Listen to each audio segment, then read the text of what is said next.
Will Stanton. I have gathered 5 signs, and I have restored the power of the light.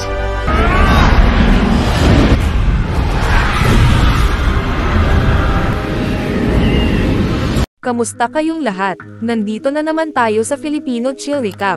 At ngayon, pag-uusapan natin ang action-adventure film na tinatawag na The Seeker, The Dark is Rising. At bago tayo magpatuloy ay isa-shoutout muna natin si Mark Joseph Domingo, Alexander, Catherine Malyari, Kobe Echage, Jill Mbinga, Zian Pacau, at Luis Venezuela from Zamora, Paco, Manila and Peña Francia Community Chapter Tau Gamma Phi. Maghanda na kayo dahil sa mga spoilers na darating. Nagsisimula ang kwento natin sa isang batang lalaki na ang pangalan ay Will Stanton. Kakatapos lang ng klase para sa Christmas break pero hindi siya gaanong excited magdiwang kasama ang kanyang malaking pamilya. Habang palabas siya ng eskwelahan, napansin niya ang isang napakagandang dalaga na nakapulang scarf at agad siyang nabighani dito sa unang tingin. Sa hindi maipaliwanag na paraan, nakasabay siya sa parehong bus na sinakyan ng dalaga. Pagkatapos, sumakay rin ang dalaga sa bus. Sa loob ng bus, pinagtatawanan si Will ng mga kapatid niyang lalaki dahil sa pagiging mahiyain at wala raw itong kaibigan. Sinabihan siya ng bunsong kapatid na babae na si Gwen na lapitan ang babae bago ito bumaba ng bus. Pero malas, sa mismong susunod na hintuan bumaba ang babae at naiwan pa ang kanyang scarf sa upuan. Pinulot ito ni Will pero bago pa niya maibalik, umandar na agad ang bus. Habang pauwi na sila ni Will kasama ang kanyang mga kapatid, bigla na lang huminto ang isang kotse sa harap nila. Ang lalaking bumaba ay si Leon, nagtatrabaho para kay Miss Graythorne, ang reyna ng kanilang bayan. Inimbitahan sila ni Leon sa isang Christmas party sa palasyo ng reyna. Pagka-uwi ni Will, nadatnan niya na nandun na rin ang panganay nilang kapatid na si Max para sa bakasyon. Sa kasamaang palad, si Max ang gumamit ng kwarto ni Will kaya napilitang matulog si Will sa storage room. Sa kabuuan, 5 ang kuya ni Will at isa lang ang nakababatang kapatid niya, si Gwen. Ang kanilang ama na si John ay medyo malaya ang pag-iisip, at may trabaho ito bilang lecturer sa kanilang bayan kaya sila lumipat doon. Ang kanilang ina naman ay isang mapagmahal na housewife na mahal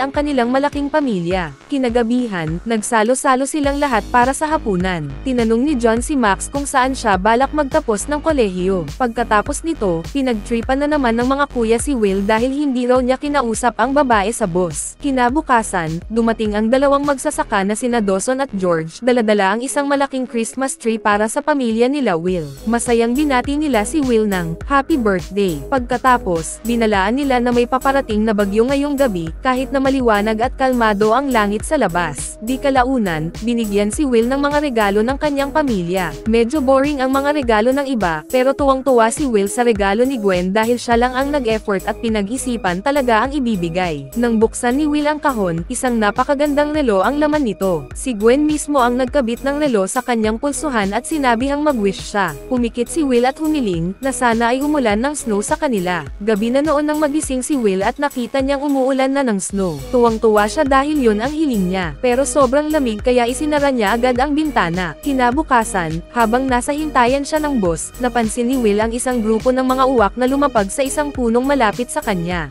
Dumating ang bus at sumakay siya papunta sa mall. Nandoon siya para bumili ng regalo para kay Gwen. Agad niyang nakita ang isang magandang pendant at binili ito para sa kapatid. Habang paalis na siya ng mall, biglang dumating ang dalawang pulis at hinuli siya. Kinakusahan siya ng pagnanakaw ng pendant at dinala siya sa interrogation room. Pero habang nandoon, napansin ni Will na may kakaiba. Nagkikislapan ang mga ilaw at pabago-bago ang hitsura ng mga pulis. Tinanong nila si Will tungkol sa mga sign, pero wala siyang alam kung ano ang tinutukoy nila. Bigla, ipinakita ng mga pulis ang tunay nilang anyo at tinangkang saktan si Will. Sa gulat niya, naitulak niya sila ng sobrang lakas at agad siyang tumakbo. Hinabol siya ng dalawang pulis, pero nakatakas siya. Hindi pa rin niya maintindihan kung ano ang nangyayari o kung bakit siya hinahabol ng mga ito. Sinubukan niyang sabihin sa kanyang ama ang mga kakaibang nangyayari sa kanya, pero hindi siya pinansin pansin ni John at ng kanyang pamilya. Kinagabihan, nagpunta sila sa Royal Palace para sa Christmas party. Lumapit kay Will ang dalawang magsasakang sina Dawson at George at tinanong kung nag-e-enjoy siya. Sa di kalayuan, nakita ni Will ang babae mula sa bus, pero biglang dumating si James at kinausap ito. Nay na si Will sa nakita niya kaya kinuha niya ang kanyang coat at nagdesisyong umalis. Habang paalis siya, makikita natin sina Leon at Miss Graythorne na nag-uusap kung dapat na ba nilang sabihin kay Will ang tungkol sa kanyang kapalaran.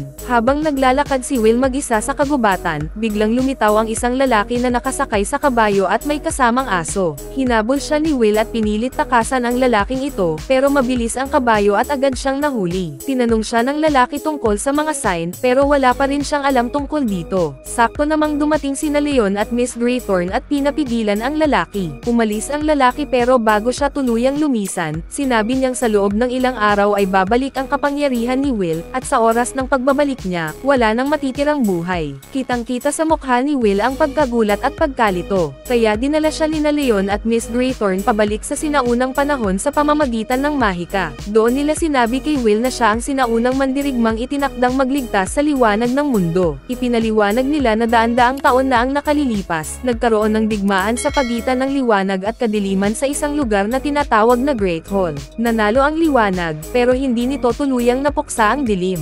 At ngayon, para tuluyang tapusin ang kasamaan, kailangan ni Will makuha ang 6 na mahiwagang palatandaan upang tuluyang talunin ang puwersa ng kadiliman. Sinabi nila na ang buong kapangyarihan ni Will ay tuluyang nagising noong kaarawan niya, at mula noon ay unti-unti na niyang dapat nakikita ang mga senyales. Ngunit kasabay nito, nararamdaman na rin ng sakay ng kabayo, at ng iba pang gaya niya na gustong patayin si Will, ang pag-usbong ng kanyang kapangyarihan. Hindi pa rin maintindihan ni Will kung bakit siya ang pinili. Ipinaliwanag ni Leon na ayon sa sinaunang alamat, siya ang tinatawag na Seeker, ang ikapitong anak ng ikapitong anak. Mayroon silang sinaunang aklat na tinatawag na Book of Grammar, na nagsisilbing gabay kung paano matutukoy ang mga senyales. Tanging si Will lamang ang may kakayahang bamasa nito. Natawa si Will sa narinig dahil ayon sa kanya, 5 lang ang kuya niya, kaya siya ang pang-6 na anak, hindi ikapito. Sinabi niya na mali ang napili nila, pero sinabi ni Leon at ng kanyang mga kasama na hindi siya pwedeng tumakas sa kanyang tadhana. Sa sandaling iyon, nakita ni Will ang isang sulyap sa hinaharap kung saan lubos ng nilamon ng kadiliman ang buong mundo. Dahil dito, kinabahan siya at bigla na lang siyang napunta sa isang kalsada na muntik na siyang masagasaan. Sa hindi maipaliwanag na paraan, nakauwi rin siya sa kanilang bahay.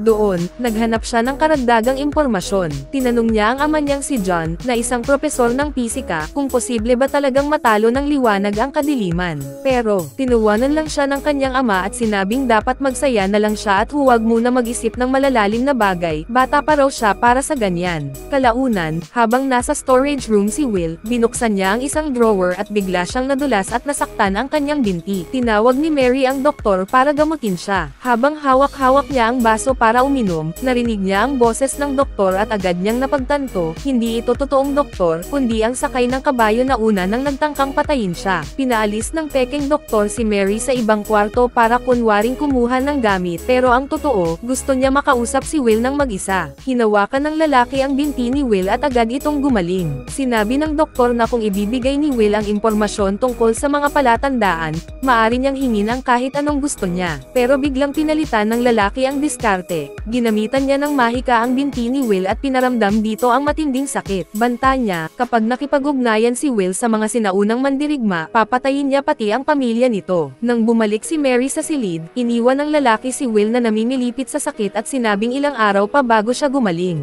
Pagkatapos nito, bumalik si Will sa storage room at nakakita siya ng larawan ng kambal. Dinala niya ito sa kanyang ina at tinanong. Doon, inamin ni Mary na may kakambal pala si Will na ang pangalan ay Tom. Nang 2 linggo pa lang sina Will at Tom, bigla raw dumating ang isang malakas na bagyo sa labas, dahilan para sabay silang umiyak. Kinuha ni Mary si Will at bumaba sa silong, habang sinabihan niya si John na sunduin si Tom. Pero abala si John sa paggawa ng kanyang thesis, kaya inabot siya ng ilang minuto bago niya tinungo si Tom, at nang dumating siya sa kwarto ng sanggol, wala na ito. Hinahanap nila si Tom ng matagal, pero hindi na ito muling nakita. Lubos itong dinamdam ni John, kaya't hindi na niya tinapos ang thesis niya at tuluyang nalugmok sa depresyon. Pagkarinig ng kwentong ito, napagtanto ni Will na malaki ang panganib na nakaamba sa mundo, kaya't nagpasya siyang makipag-alyansa sa sinaunang mga mandirigma. Binasa niya ang sinaunang aklat at dito niya nadiskubre ang tunay na lawak ng kanyang kapanganakan. kapangyarihan, kaya niyang tukuyin ang mga senyales ng liwanag, magpagalaw ng bagay gamit ang isipan, maglakbay sa panahon, at may pambihirang lakas na pisikal. Napansin ni Will na ang unang palatandaan ay nasa pendant na ibinigay niya kay Gwen bilang regalo. Pagkatapos noon, nakita rin niya ang pangalawang palatandaan. Pero para makuha ito, kailangan niyang bumalik sa nakaraan kasama ang mga sinaunang mandirigma. Pagdating nila sa kakaibang mundo, biglang umatake ang isang matandang babae gamit ang mga makamandag na ahas na agad na gumapos sa kanilang lahat. Pero gamit ang kanyang lakas, nakawala si Will sa pagkakagapos at nakuha rin ang pangalawang palatandaan. Sa tulong nito, nakabalik sila sa simbahan kasama ang kanyang grupo. Matapos ang pag-uusap nila ni Leon, nalaman ni Will na isa sa kanyang mga ninuno na si Thomas ang siyang lumikha ng mga mahiwagang palatandaan. Ipinaliwanag din ni Leon na ang ika-6 na palatandaan ay hindi kailanman naitago, kaya hindi ito kailanman natagpuan. Pero dahil si Will ay galing sa parehong angkan, posible raw na siya ang makahanap nito. Kinagabihan, nakita natin ang sakay ng kabayo na nakipagkita sa isang misteryosong lalaki. Sinabi ng lalaki na unti-unting lumalakas ang kapangyarihang madilim ng sakay ng kabayo. Pero sa kabilang banda, lumalakas na rin si Will dahil mayroon na siyang dalawang palatandaan. Kaya inutusan ng lalaki ang rider na kunin ang lahat ng palatandaan kapalit ng gantimpala. Samantala, nasa hapagkainan si Will kasama ang kanyang pamilya. Dumating si James at kasama niya si Maggie, ang parehong babae na gusto ni Will mula pa noong una. Nang malaman ni Will na magkasama pala sila, nalungkot siya ng husto. Maya-maya, lumapit si Maggie kay Will at sinabing mayroon din siyang kakaibang kapangyarihan. Ipinakita niya kay Will kung paano gumawa ng isang palatandaan gamit ang asin. Pagkatapos ng hapunan, ipinakita rin ni Will kay Maggie ang sample ng kanyang kapangyarihan. Tinanong ni Will si Maggie kung bakit siya kasama ni James at kung isa rin ba siya sa mga sinaunang mandirigma. Sagot ni Maggie, huwag daw siyang magpakaabala sa maliliit na bagay, at mas mabuting maghanda siya sa kanyang misyon. Hindi raw siya isang mandirigma, kundi tagapagtanggol lang ni Will. Matapang na inamin ni Will na mula nang una niyang makita si Maggie, pakiramdam niya ay may koneksyon siya rito at palagi niya itong iniisip. Sa huli, inamin na rin ni Will na mahal niya si Maggie. Pero biglang dumating si James at tinanong kung ano ang ginagawa nila. Sagot ni Maggie, hinihintay lang daw niya si James habang nakikipag-usap kay Will. Pagkaalis ni Maggie, sobrang na si Will at agad na tumakbo papunta kay Leon. Sinabi niya kay Leon na hindi siya karapat-dapat, hindi nga raw niya kayang makipag-usap sa babae, paano pa niya may iligtas ang mundo. Pero sagot ni Leon, siya ang seeker, at kaya niyang gawin ang kahit ano. Ipinaliwanag din ni Leon na habang buhay pa si Will para sa pag-ibig, mas dapat muna siyang mag-focus sa kanyang misyon, dahil kung hindi, baka wala ng mundong matitira. Lumabas si Will ng palasyo at sa sobrang galit ay sumigaw siya, at dahil dito, biglang nagliyab ang mga punong nasa paligid. Nang makita ito ni Miss Graythorn, pinagalitan niya si Leon. Bakit daw hindi nito pinakinggan ang nararamdaman ni Will? Isa pa rin naman siyang bata. Maya-maya lang, sinundan siya ni Gwen papunta sa Royal Palace. Tinanong ni Gwen kung ayos lang siya. Sagot ni Will, okay lang siya at huwag na itong mag-alala. Pero bigla niyang napansin ang mga ulap sa langit at napagtantong paparating na ang ikatlong palatandaan. Hinawakan niya si Gwen at sabay silang nag-time travel papunta sa isang baryo kung saan mayroong kaguluhan. Habang iniiwasan nila ang mga sundalo, napansin ni Will ang isang palatandaan na nakatago sa isang kalasag. Hinabol niya ang sundalong may hawak nito kasama si Gwen hanggang sa makarating sila sa isang bangka. Nang makuha na ni Will ang kalasag, bigla siyang hinawakan ng isang malaking lalaki, at akmang sasalakayin siya, pero biglang napansin ng lalaki ang suot niyang relo. Sa huli, pumayag ang lalaki na ibigay ang kalasag kapalit ng relo ni Will. Nakuha ni Will ang ikatlong palatandaan at agad silang bumalik sa kasalukuyan kasama si Gwen. Pagbalik nila, pinagalitan siya ni Leon dahil ginamit niya ang kapangyarihan niya. Paalala ni Leon, dapat niyang tipirin ito para sa nalalapit na digmaan. Pero humingi rin si Leon ng tawad kay Will dahil sa naging pagtrato niya kanina, at nangakong magiging tagapagtanggol niya mula ngayon. Pag-uwi ni Will, nadatnan niya si Max na naghihintay sa kanya. Sinabi ni Max na mananatili siya sa bahay ng ilang linggo pa, pero hindi siya pinansin ni Will. Bigla na lang siyang hinawakan ni Max sa kwelyo at nagsalita gamit ang kakaibang tinig. Sabay nito, naramdaman ni Will ang presensya ng ika-4 na palatandaan. Kaya't muling nag-time travel si Will, ngayon ay kasama si Max, patungo sa isang lugar.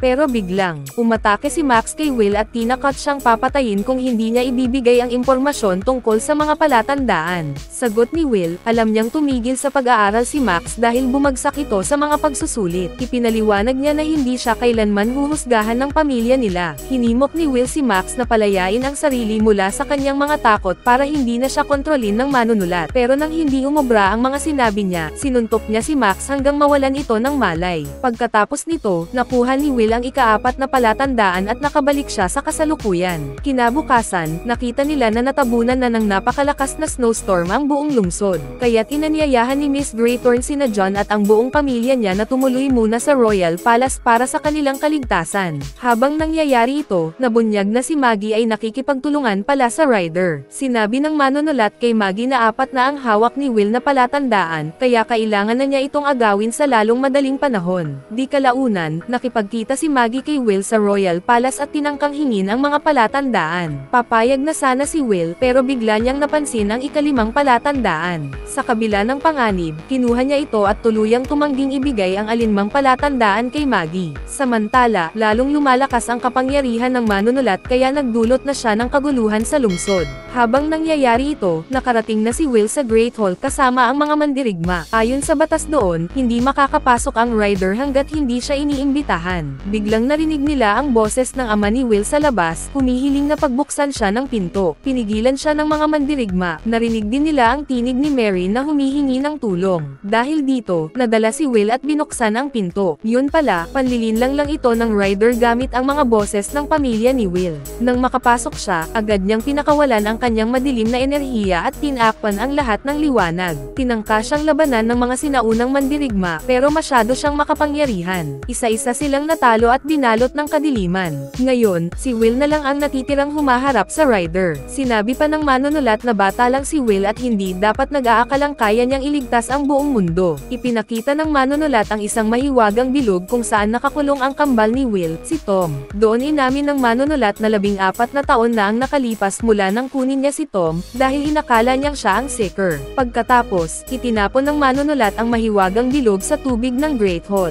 Sinubukang hanapin ni Will ang kanyang kapatid pero sobrang dilim sa paligid. Sa huli, itinapon din ng manunulat si Will sa isang ulap ng kadiliman at iniwan ang Great Hall upang tuluyang sakupin ang mundo. Habang nasa loob ng maitim na ulap, biglang naalala ni Will ang lahat tungkol sa ika-6 na palatandaan na hindi ito kailanman may tatago sa kanya. Doon niya napagtanto na siya mismo ang huling palatandaan. Sa wakas, nagising ang lahat ng kapangyarihan ni Will. At sa lakas nito, hindi na siya kayang pigilan ng kadiliman ng manunulat. Gamit ang kanyang kapangyarihan, ginamit niya ang bilog para ikulong ang Ryder at ang kanyang kadiliman, sa kanya ito itinapon sa ilog. Pagkatapos nito, biglang lumiwanag ang buong lungsod at nakalaya si Tom. Sa wakas, matapos ang napakahabang panahon, muling nagkita ang magkapatid. Sinabi ni Will na gusto na niyang umuwi, at pinayagan naman siya ng mga mandirigma dahil tapos na ang kanyang misyon. Sa huli, sabay na umuwi sina Will at Tom, at buong pamilya nila ang nagdiwang sa muling pagbabalik ni Tom. Mag-subscribe na kung hindi ka pa nakasubscribe,